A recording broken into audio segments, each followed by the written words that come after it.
ওরে বাপরে, তাহলে এবার রেকর্ড দেনমোহরে আবার বিয়ের পিড়িতে বসলেন সেই সানাই মাহবুব। কিন্তু তার প্রথম স্বামী এটা কি শোনাইল রে ভাই।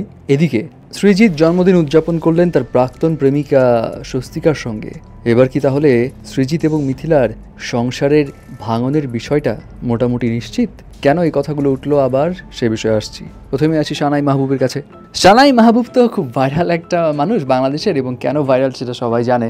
যে হোক, অনেকদিন ধরে তিনি আলোচনায় নাই, সমালোচনাতেও নাই।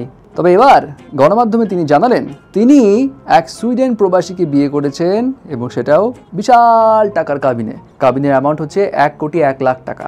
বাপ রে বাপ, 1,01,00,000 এই টাকা দিয়ে সানাই মাহবুবকে বিয়ে করছে। মানে ডেফিনেটলি লোকটা হয়তো সানাইয়ের প্রতি অনেক বেশি ডেডিকেটেড।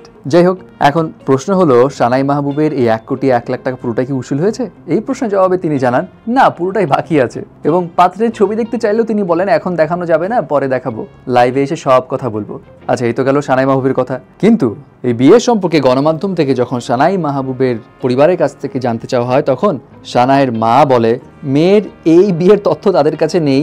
তিনি জানান নতুন করে কোনো বিয়ের বিষয় আমাদের জানা নাই, এটা ভুল কথা। আমার মেয়ে চাকরি করতেছে আর আমার জামাইয়ের চাকরি চলে গেছে, এই জন্য রাগ করে এগুলো বলছে।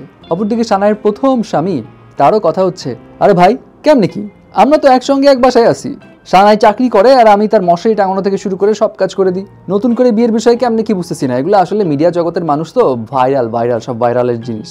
যাই হোক, এখন তার এই কথা শুনে আবার পরবর্তীতে গণমাধ্যমে সানাই মাহবুব জানায় না না না না না, সমস্যার কারণে এসব বিয়ের শাদীর খবর জানানো হয়নি, খুব শীঘ্রই জানাবো। কিন্তু আমার মা চায় আমি প্রথম স্বামীর সঙ্গেই থাকি, কিন্তু এখানে থাকা সম্ভব না। ওহ, কোন দিকে যায়, আসলেই ভাইরাল, এটা বুঝাই যাচ্ছে। এবার আসি সৃজিত এবং মিথিলার কাছে। সৃজিতকে বিয়ের পরপরই মিথিলা তার মেয়ে আয়রাকে নিয়ে কলকাতায় গিয়েছিল, এবং বলা যায় কলকাতায় মোটামুটি সেটেলও ছিল। বাট এখন আয়রাকে নিয়ে ফের বাংলাদেশে এসেছে মিথিলা, এবং বাংলাদেশের স্কুলেও ভর্তি করিয়েছে। কাজের সূত্রে মিথিলাকে অবশ্য কখনো আফ্রিকায়, কখনো ইউরোপের বিভিন্ন দেশে যেতে হয়। এরপর আবার সে কাজ শেষে বাংলাদেশেই আসে, সময় সুযোগ হলে যায় কলকাতায়। এবং এই লং ডিস্টেন্সের কারণে সৃজিত মিথিলা দাম্পত্য জীবন নিয়ে অনেক গুঞ্জন মাঝে মধ্যেই উঠে, তাদের ডিভোর্সের চর্চাও। যদিও প্রতিবারই তারা সেই সব গুঞ্জনকে বলে গুজব, এবং বলে লং ডিস্টেন্স বিয়ে হলেও দুজন সম্পর্ক টিকিয়ে রাখতে প্রচুর মরিয়া। বাট এবার আরও একবার তাদের বিচ্ছেদের শিরোনামে উঠল গণমাধ্যমে, কারণ 23 সেপ্টেম্বর যেদিন ছিল সৃজিতের বার্থডে। ইউজুয়ালি দেখা যায় এর আগেও বার্থডের দিনগুলোতে মিথিলা কলকাতাতে না থাকলেও ভিডিও কলে হোক বা যেভাবে হোক সৃজিতকে উইশ করে। বাট এবার তেমন কোনো উইশের কিছু নোটিস করতে পারেনি কেউ সোশ্যাল মিডিয়াতে।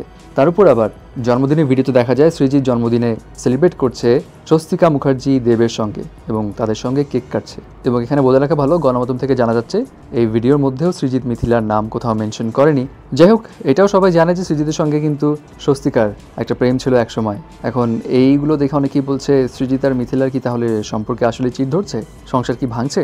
ওয়েল, এমনটা নাও হতে পারে, কারণ স্বস্তিকা এবং দেব এবং সৃজিত একসঙ্গে কিন্তু একটা প্রজেক্টে কাজ করছে, হয়তো সেই সুবাদেই তারা একসঙ্গে বার্থডে সেলিব্রেট করছে, দ্যাটস ইট।